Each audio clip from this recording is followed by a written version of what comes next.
Welcome, folks. Back here with another episode of the Scott Wyatt podcast, and today we're talking about what you voted for, which is for me to talk about the Jackson Sessions, a release that I released back in, let's see here, I believe it was 2017, and it was all live acoustic recordings, just of some new songs, just trying to get some new stuff out there. It was recorded in Jackson, Tennessee, and tell you a little bit of background here as I bring it up on iTunes here, or Apple Music. My goodness, let's see, let's cheers for the good day here. All right, love that Four Sigmatic coffee. Okay, what I want to talk about real quick here is the cover design for this. It is well, if you look at it, I'll maybe put it up here on the screen for y'all. The cover itself, the little I guess you'd call it design, the item, the decoration that is on this was actually, at the time, my now wife, but fiance, Stephanie, she was living in Jackson at the time, and this decoration was a decoration that her mother got her as a gift and was hanging on her wall, and I was like, that'd be a cool album cover. Boom, took a picture of it, and so that's what that is. So and it's actually over there in the front room now, so it's pretty interesting. And one other thing before I get into the songs and talking about them, what I want to talk about real quick is something I did differently on this, and it's the only record I've ever done this on. I've thought about doing it in the future going forward. If you look at the tracks, like on Spotify or Apple Music, wherever you listen to music at, you'll see that at the end of each title there's an equal sign, a minus sign, or a plus sign. And what that means and why I did that was to label the songs as to are like, a plus is for it's a positive song, like uplifting or good. The minus sign is for like the more sad type songs, and the equal signs are kind of like right in the middle, where if they're kind of indifferent, kind of neutral, I guess we'll say. So that's pretty interesting. I don't know why I did that, but it popped in my head, and yeah, it's a cool little idea, I guess.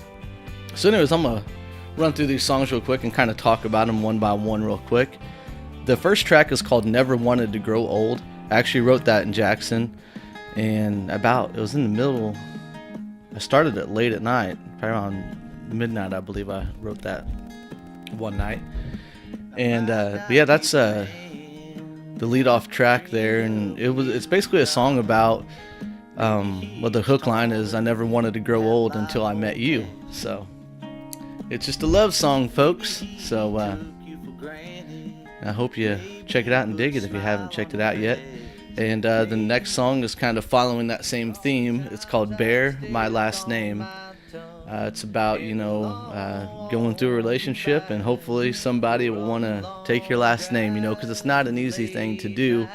I couldn't imagine taking somebody else's last name would be, the society we're in, that does happen these days, where sometimes nobody changes their last name. But yeah, it's just about that topic. So yeah, number 3, track 3 is called Not Scared. This is a song I wrote for my wife that I actually played at our wedding. So you can check out the video for that up on my Facebook page. It's on there. If you scroll back about a year ago, you can see the performance. I actually played it twice on our wedding day.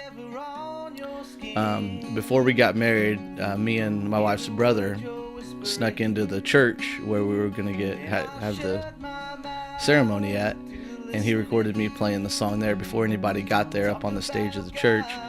And then I played it again later at the actual reception while everybody was there. So it's pretty cool. Next song is called Got It Right. It's an older song that I wrote.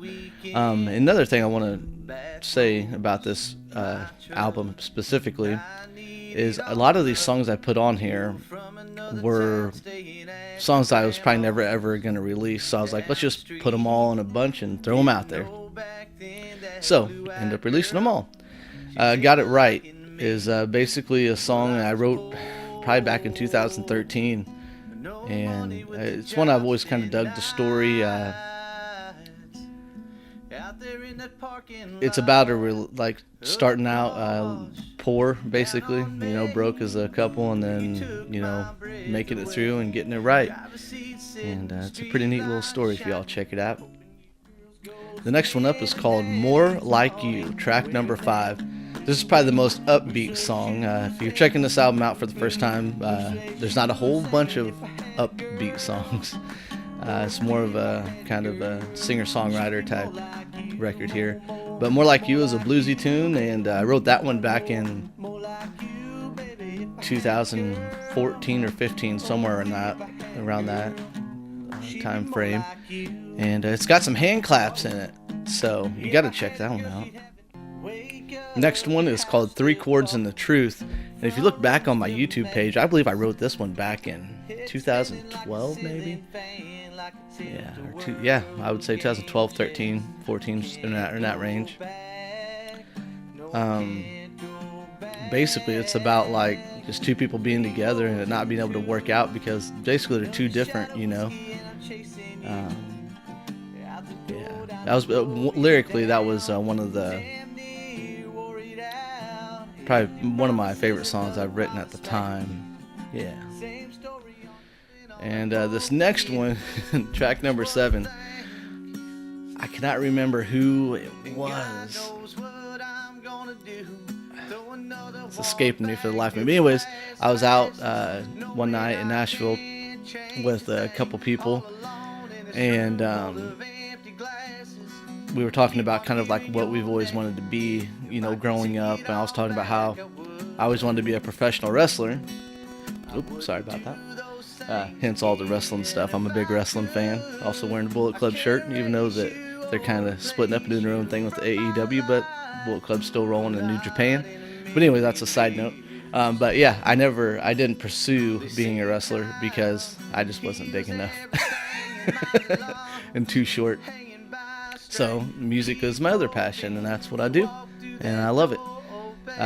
But this other guy, I forget, he wanted to, obviously he wanted to be a songwriter, and the other one was he wanted to run for like public office, I believe it was. He wanted to, eventually run for governor or something, or House of Representatives. And the other guy's like, oh, not in a million beers. And I'm like, oh my gosh, that's a song right there.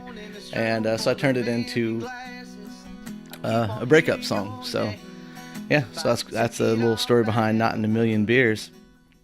And next one is track number 8 is Put the Fire Out.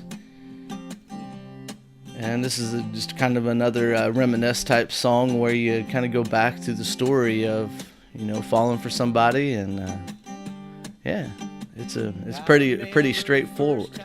It's called Put the Fire Out. On to track number 9. It's called Dance With Me, Annie. Now this is an interesting story. At least I think so. Like I said, my wife was living in Jackson, Tennessee at the time this was recorded, and she was working at a local nursing home. She does occupational therapy there, or did.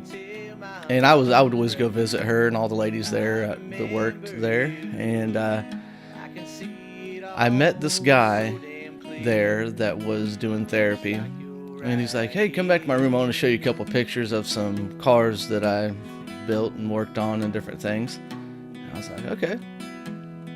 And so he showed me pictures on his phone. Then he used to work on boats. And he lived on a boat for many, many, many years. And he was living in California at the time, and then he met this girl that was in California visiting her friends. She was actually from Maine, yes. And she worked in the banking industry. And they struck up a romance. And so long story short, he really wanted to be with her and marry her, and have a life with her. And she had dreams of traveling, so she quit her job and moved on the boat with him. And then after about a year of doing that and traveling on different islands, she decided that she kind of wanted to go back to her old life, and that it wasn't for her, which could be heartbreaking. I can only imagine how he felt. And so he let her go. And at the time that I was talking to him, which was years after the fact, he was telling me that I was the love of his life. And he talked about her, and he's like, we used to love to go out and dance, you know. We'd park on different islands and go into the city and dance. We would dance on the boat under the moonlight, which is one of their favorite things to do, he said.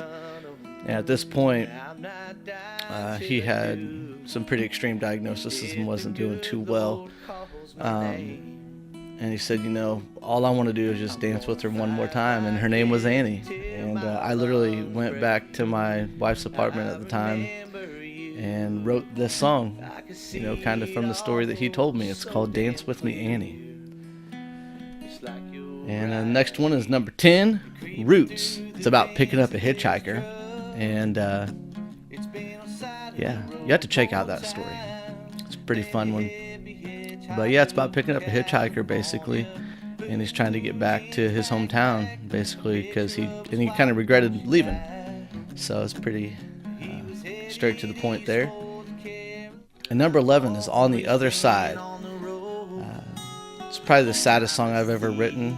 I don't know how else to put it, but when I wrote this, it was back in 2012, 11. A lot of these are from around that time period.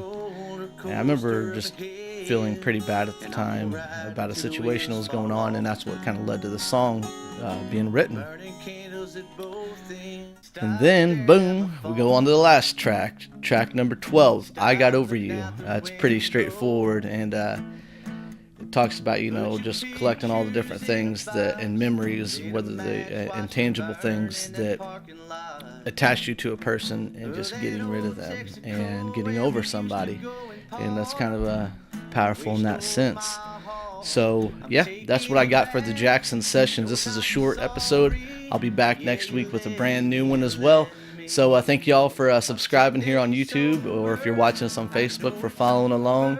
Or on Instagram TV. So yeah, I appreciate you guys very much, and I hope you're doing very well wherever you are and whatever you're doing.